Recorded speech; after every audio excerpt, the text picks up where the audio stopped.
दोस्तों 12 ऐसे प्लेयर हैं इस दोनों स्कोर्स में, ओडीआई में और टी20 में, जो दोनों तरफ है सिलेक्ट हुए हैं। 3 ऐसे प्लेयर हैं जो सिर्फ और सिर्फ टी20 में सिलेक्ट हुए हैं। 4 ऐसे प्लेयर हैं जो सिर्फ ओडीआई में सिलेक्ट हुए हैं। लेकिन इन दोनों स्कोर्स में 3 ऐसे प्लेयर हैं जो हमारी वर्सेस बांग्लादेश सीरीज थी, वो इस स्कोर में तो उनका नाम शामिल था, लेकिन जो वेस्ट इंडीज के अगेंस्ट स्कोर का ऐलान होता है ओडीआई का और टी20 फॉर्मेट का, लेकिन इन तीनों को ड्रॉप कर दिया जाता है दोस्तों।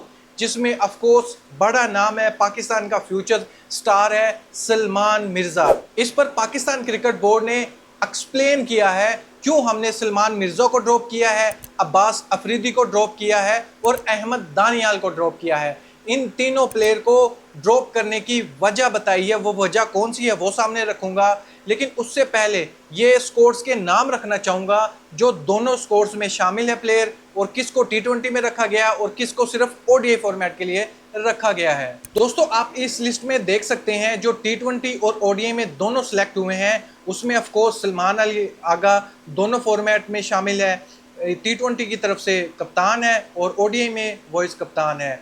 इब्रार अहमद है, फ़हीम अशरफ है, फ़खर जमान है, हसन अली है, दोनों फॉर्मेट खेलेंगे। हसन नवाज को वाओ दोनों फॉर्मेट के लिए सिलेक्ट किया गया है। हुसैन तल्लत को, मोहम्मद हारिस को भी सिलेक्ट कर लिया गया है, जबकि आपको देखोगे तो इसमें कॉमन स्क्वाड में साहिबजादा फरहान शामिल नहीं है। मोहम्मद नवाज को सिलेक्ट किया है, साइम यूब को सिलेक्ट किया है, शाहीन शाह अफरीदी दोनों स्कोर्स में शामिल है और सफियान मुकीम, जो कि बहुत अच्छी बात है। लेकिन अब आपके सामने सिर्फ और सिर्फ जो टी20 में सिलेक्ट हुए हैं वो हैं हारिस रऊफ, खुशदिल शाह और साहिबजादा फरहान। ये सिर्फ टी20 के मैचेस खेलेंगे। और ओडीआई में जो प्लेयर सिलेक्ट हुए हैं ऑफकोर्स कप्ताना मेरी जाना मोहम्मद रिजवान, फिर अब्दुल्ला शफीक को ओडीआई में कमबैक करवाया जा रहा है, बाबर आजम वापसी कर रहे हैं और नसीम शाह। ये चारों के चारों प्लेयर ओडीआई फॉर्मेट के हैं, ऊपर वाले 3 प्लेयर टी20 फॉर्मेट खेलेंगे। और जो ड्रॉप हुए हैं प्लेयर अहमद दानियाल, अब्बास अफरीदी और सलमान मिर्जा, जो लास्ट बांग्लादेश के अगेंस्ट सीरीज थी उससे, और वेस्ट इंडीज़ के अगेंस्ट इसको नहीं मौका दिया गया। दोस्तों शेड्यूल क्या रहने वाला है, किस डेट को मैच स्टार्ट होने वाले हैं ओडीआई और टी20 के, वो तो मैं आप लोगों के सामने रखूंगा।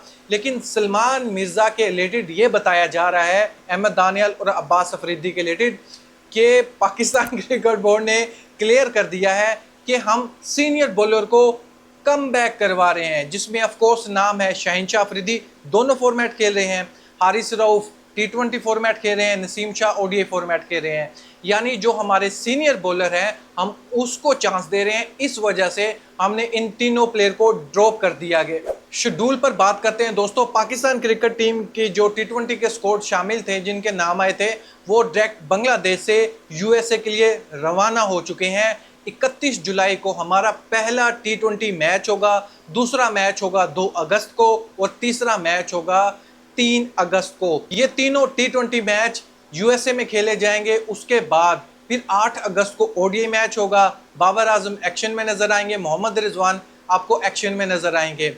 फिर जो सेकंड ओडीआई मैच होगा 10 को है, और फिर थर्ड जो ओडीआई मैच होगा वो होगा 12 अगस्त को। दोस्तों सलमान मिर्जा के रिलेटेड मैं आप लोगों को बताता चलूं, ये पाकिस्तान क्रिकेट बोर्ड को क्लियर करना पड़ गया जब स्कोर का ऐलान हुआ था। सलमान मिर्जा के रिलेटेड पाकिस्तान क्रिकेट टीम के तमाम फैंस ने क्वेश्चन मार्क, ज़ाहिर बात है इतने ज़्यादा ट्वीट किए हैं, टॉप ट्रेंड बना दिया कि इस प्लेयर को क्यों ड्रॉप किया गया है। इसकी तो परफॉर्मेंस ही बहुत अच्छी है। आप इसकी वर्सेस बांग्लादेश इसने डेब्यू किया है, टी20 में इसके स्टैट चेक करें आप, क्रूशल टाइम पर विकेट्स लेकर जाता है, पावर प्ले का अच्छा इस्तेमाल करता है, विकेट्स दिलवाता है अपनी टीम को, मैच भी दिलवाता। अगर आपके बैट्समैन में थोड़ा दम होता, थोड़ी बहुत ऐसी अपना माइंड यूज़ करते, स्मार्ट क्रिकेट खेलते, तो ये सीरीज़ अपने नाम कर सकते थे।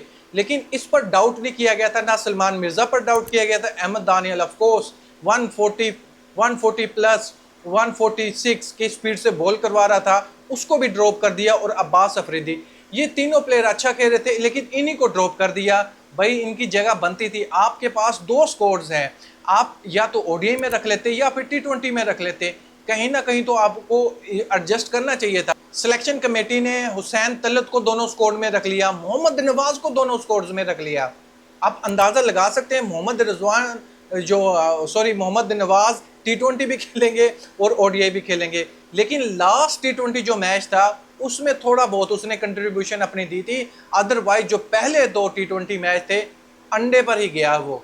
देखें दोस्तों, पता नहीं क्या पाकिस्तान क्रिकेट बोर्ड कर रहा है, क्या आजमा रहा है। मैं मानता हूँ पिचेस ऐसे मिलने वाली, श्रीलंका में खेलना है T20 वर्ल्ड कप और एशिया कप हमने यूएई की कंडीशन में खेलना है। अभी उसका हतमी फैसला होना बाकी है, ऑफिशियल न्यूज़ नहीं आई।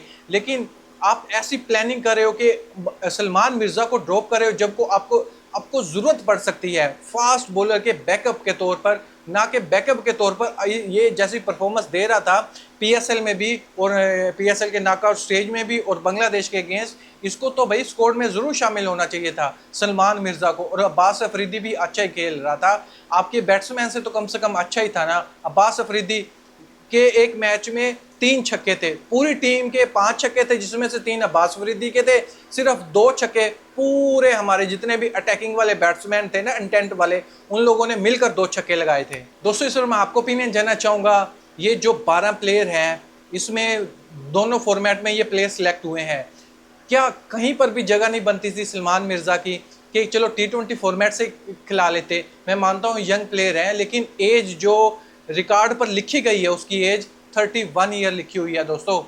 तो इस हिसाब से तो इसको पाकिस्तानी स्क्वाड में कंटिन्यू खेलना चाहिए जैसे कि सलमान मिर्ज़ा की रिसेंटली परफॉर्मेंस है। लेकिन आपका ओपिनियन ज़रूर जानना चाहूँगा, आपके हिसाब से क्या बाबर आजम, मोहम्मद रिजवान सिर्फ ODI फॉर्मेट के लिए रह गए हैं? क्योंकि आपने देखा है रिसेंटली बांग्लादेश के अगेंस्ट हम सीरीज़ हार गए हैं। T20 सीरीज़ हम बांग्लादेश में उनके घर पर जाकर हार जाते हैं। फिर सवाल पूछा जाता है T20 में हमारी परफॉर्मेंस बहुत गंदी है, 33 मैचेस में से हम सिर्फ और सिर्फ 9 मैचेस जीतते हैं, बाकी सारे के सारे हम मैचेस हार जाते हैं। तो ओलंपिक्स में हम क्वालिफाई करेंगे या नहीं करेंगे, क्योंकि टॉप की 6 टीम को क्वालिफाई करना पड़ेगा, लेकिन हमारे पॉइंट्स ऊपर जाने के बजाय नीचे गिर रहे हैं। हम अपने से नीचे वाली रैंकिंग वाली टीम से सीरीज वाइट वॉश होते होते बच गए थे।